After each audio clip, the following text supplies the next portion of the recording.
Hello, good morning, welcome back to my channel কুস ব্লগে। আশা করি তোমরা সবাই ভালো আছো, আমরাও ভালো আছি। বলো, এখন বাজে সকাল 8টা। কুহু এই সবে ঘুম থেকে উঠেছে, তাই তো? মানে 15 মিনিট আগে দিয়ে উঠে ব্রাশ করেছে, ফ্রেশ হয়েছে, চুলের ঝুঁটিটা বেঁধেছে। তুমি বলো গুড মর্নিং বলে দাও সবাইকে। Good morning. তারপর ভালো কাটো। দিন ভালো কাটো। আবার চলো চা খাই। তো চা এসে হাজির। তো চলো চা এবার সবার কাপে ঢেলে দিই। এটা ঢাললাম রাজার, এটা ঢালছি ঠাকুমার, আর এদিকে ছোটো কাপ যেটা হাফ কাপ ঢালবো সেটা হচ্ছে আমার শ্বশুর মশাইয়ের, কারণ উনি বেশি চা খান না, হাফ চা কাপ খাবেন। আর মগেরটা আমার। Hello, good morning. তো কুকুকে খাওয়াতে বসেছিলাম। তো আমি কোনো কাজ যখন কুকু খাওয়াই বা জল ভরি তখন ভিডিও চালাই। তো কুকু কার ভিডিও দেখবে বলছে, বলো তো, বলো কার ভিডিও দেখবে বলো। প্রবাসে গড়কন্যাতে লাইক করে। হ্যাঁ, প্রবাসে ঘরকন্যাতে লাইক করে না, ভিডিও দেখবে। প্রবাসে গড়কন্যা।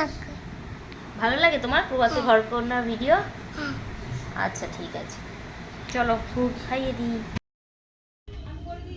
কুহু, হ্যাঁ এখানে এসো দেখি, এসো আমার কাছে, এখানটা বসো, বসো বসো। কে পড়িয়ে দিয়েছে, কে পড়িয়ে দিয়েছে বলো দেখি। ঠিক করে পাতো হাতটা, ঠিক করে পাতো। ও বাবা, কি সুন্দর, কে পড়িয়ে দিয়েছে? কুহু হচ্ছে আমাদের নিচে ভাড়াটে একজন আছে, সেই কাকিমার থেকে মেহেন্দি পরে এসেছে। আর এখানে দেখো আখি চলে এসেছে, দুদিকে দুটো ঝুঁটি বেঁধে। তো কেমন লাগছে অবশ্যই জানিও। একে তোর চুল কম, সামনের দিকে চুল কম, আর পিছন দিকে ঘাড়ের দিকেও চুলটা বেশি কোকড়ানো কোকড়ানো টাইপের। তাই আজকে একটু বেশি কিউট লাগছে ওকে চুল বেঁধে। তোমরা কমেন্টে জানিও ওকে কেমন লাগছে, ঠিক আছে? আর এদিকে আমাদের ছাদ থেকে একটা পায়রা সিঁড়ি থেকে নেমে চলে এসেছে, অনেকক্ষণ ধরে জ্বালাচ্ছিল, তাই বাধ্য হয়ে এবার রাজাকে ডেকে এনেছি। ও এবার পায়রাটাকে ধরবে, ধরে উপরে দিয়ে আসবে। এই যে ধরেছে, আমি তো ভয়ে লাফালাফি করছি, অনেকক্ষণ ধরে পায়রাটা জ্বালাচ্ছিল। মানে উপরে আর ছাদ থেকে নেমে এসছে সিঁড়ি থেকে ঠিকই, কিন্তু আর উঠে যেতে পারছিল না, তাই রাজাকে ডাকলাম যে যদি ঘরে ফরে বাই চান্স ঢুকে যায়, পাখা চললে বেচারা একটা দুর্ঘটনা ঘটে যাবে। তাই ওকে বললাম তুমি গিয়ে উপরে দিয়ে আসো। তো চলো এবার আমি স্নানটা সেরে আসি। তো স্নান সেরে চলে এসেছি, দেখো এখানে নিয়ে নিয়েছি ঠেকুয়া।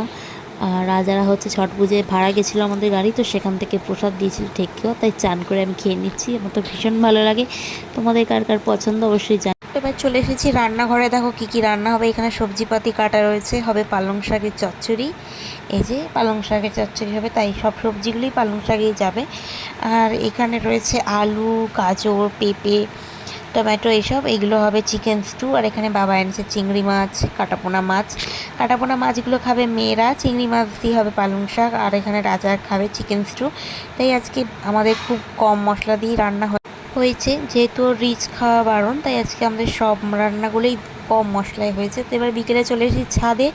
এখানে এই যে দুজন দুটো গাড়ি নিয়ে একটু ঘোরাফেরা করছে, কারণ কাজের চাপে ছাদে আসা হয় না, ওদের পার্কেও নিয়ে যাওয়া হয় না, তাই আজকে একটু সময় পেয়েছি বলে নিয়ে চলে এসেছি ছাদে। তো মাঝে মাঝে এরকম বিকেলবেলা ছাদে আসতে বেশ ভালোই লাগে। আর এই যে রয়েছে আজকের আকাশ। আর এখানে রাজা কালকে রাত্রে কিনে নিয়ে এসেছিলো আইসক্রিম, মানে একটা বাক্স ধরে নিয়ে এসেছিলো ভ্যানিলা ফ্লেভার। তো আমি একটু আইসক্রিম নিয়ে ছাদে চলে এসেছি। আর ওদের দেখানো যাবে না, কারণ ওরা দেখলেই আইসক্রিমের বায়না করবে। আর সন্ধ্যাবেলা আমরা বেরিয়ে পড়েছিলাম জগদ্ধাত্রী পুজো দেখবো বলে, কারণ রাজাকে প্রত্যেক বছরই বলি আমাকে চন্দননগর নিয়ে চলো, কিন্তু আমাকে নিয়ে যায় না। তো অনেক ঝগড়াঝাটি কান্নাকাটির পর নিয়ে এসেছে আমাদের বাড়ি থেকে হয়তো 8 ঘন্টা 45 মিনিট দূরে, এখানেই ঠাকুর দেখাতে। কারণ ও আগের দিন এখানে এসেছিলো ভাড়া, এখানে যা গানের সিস্টেমগুলো আছে সেই বক্স ওর গাড়ি করে এসেছে। এখানে করেছিল কল্যাণীতে যে থিম করেছিল সেই থিমটাই প্যান্ডেলটা। আর ভেতরেই যে আমরা প্রবেশ করছি, তোমাদেরও চলো ঠাকুরটাকে দর্শন করাই। তোমাদের কেমন লাগলো অবশ্যই জানিয়েছি। মা জগদ্ধাত্রী সবার মঙ্গল করুক, সবাইকে ভালো রাখুক, যারা তোমরা দর্শন করছো তাদের সবার জীবনের শান্তি থাকুক, সমৃদ্ধি আসুক। তো যাই হোক, আমরা এখন ঠাকুর দেখে বেরিয়ে চলে এসেছি মেলায়। দেখো এখানে প্রথমে নিয়ে নিয়েছি ঘুগনি, রাজা নিল ঘুগনি, তারপর নিয়েছিলাম হচ্ছে একটুখানি এগিয়ে গিয়ে দই বড়া। রাজা তো একদমই ঝাল খায় না, আর দই বড়া যিনি বিক্রি করেছে উনি লঙ্কা গুঁড়োটা একটু বেশি দিয়ে দিয়েছে, তাই ও খেতে পারেনি। তারপর চলে গেছিলাম আমরা কুকুকে নিয়ে এই যে দোলনায়। এই ফার্স্ট ওর হচ্ছে দোলনা চাপা মেলায়, এর আগে কোনো দিন ও দোলনা চাপেনি। ছোট ছিল বলে।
তো চলো আজকের ভ্লগটা একটুখানিই দেখাবে অন্য কোনো ভ্লগে। সবাই ভালো থেকো, সুস্থ থেকো, সাবধানে থেকো।